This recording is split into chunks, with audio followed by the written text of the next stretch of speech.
Welcome, my name is Josh Bullock, and today I'm going to be discussing merit and performance pay for educators, specifically teachers. So, to start off with, what is merit pay? Well, merit pay is the rewarding of individuals who perform their jobs effectively. It is rewarding teachers for those that go above and beyond what is considered the normal duties of any teacher. So, we got a lot of issues, especially right now with the federal government getting more and more involved in the merit pay.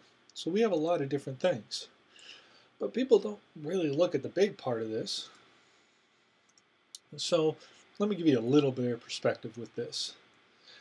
Merit pay concerns everyone. What I mean by that is you pay for these teachers.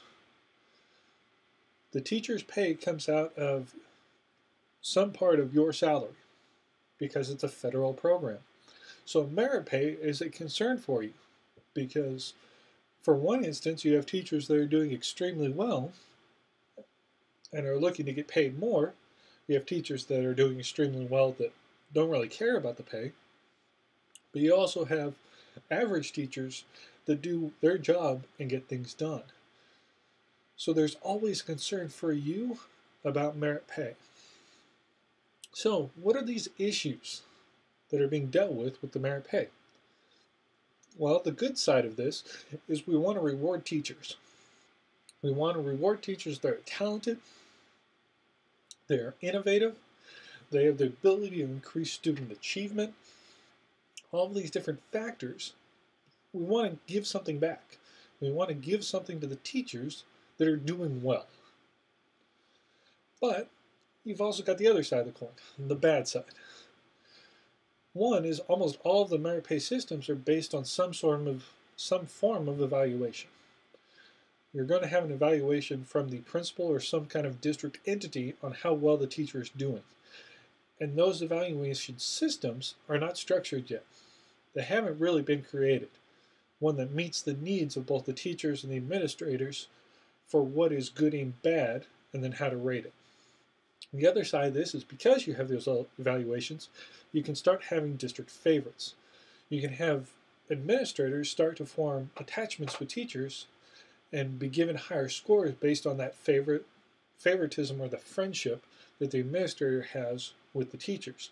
So that'll start playing an impact. You'll start having challenges from other teachers because we have a basis right now of collaboration within the system because no one teacher is paid any more for what they do in the classroom than any other teacher. So you might start having teachers start to hoard their stuff, knowing that this is what's going to be happening. They are going to be evaluated on how well they do, so they need to do the best they can. Well, why would they give that to somebody else to do just as good? And they did the work. So you'll start having those kind of challenges from other teachers. So what's being done? What is currently being done and what has been done about these issues? Well, there are current district systems around the country. We're going to take a look at 5 of these systems. So for 4 of these systems, they'll have the same basic structure. Everything starts with a base salary. Anywhere from $30,000 to $50,000, you just start with the base salary. But you have a merit increase based on several different activities, such things as national board certification. They will increase the teacher's pay anywhere from 5% of their base to $3,000 to $5,000 if they go through the national board certification. Another area is peer mentoring, allowing teachers to actually have a structure that will allow you to peer mentor newer teachers or a teacher that is outside of their normal content areas that allow them to mentor those teachers and get paid for it. Another standard is improving test scores. If a student has a year's growth in the year time, that is considered acceptable. No merit pay would be added to that because that's what's expected. Now, if a teacher goes above and beyond that, a student gets a year and a half worth of growth or 2 years worth of growth in a single year, that would start a merit pay structure. They would get increased funds based on how well their students have done. Right now, it's based on a single standardized test. Another one is moving to hard-to-staff areas. This is an issue because currently, with the merit pay system, if you're going to get paid for how well your students do, you're going to go to the school that has, quote unquote, good students. So for most educators, they would need an extra incentive to move to an area that they know has done badly in the past as far as test scores. They would need an extra incentive in order to be working with those students compared to the ones they already do. So these four structures have in place an extra bonus for those moving to those hard-to-staff areas. The other side note is anything else above and beyond the normal duty. For some school districts, this is serving on committees or after-school activities. This might be dealing with coaching would be wrapped in here. There's a lot of different variables, so it's called just the above and beyond assignments. Now our fifth school district has something a little different. The Chugach School District in Alaska has the same base start.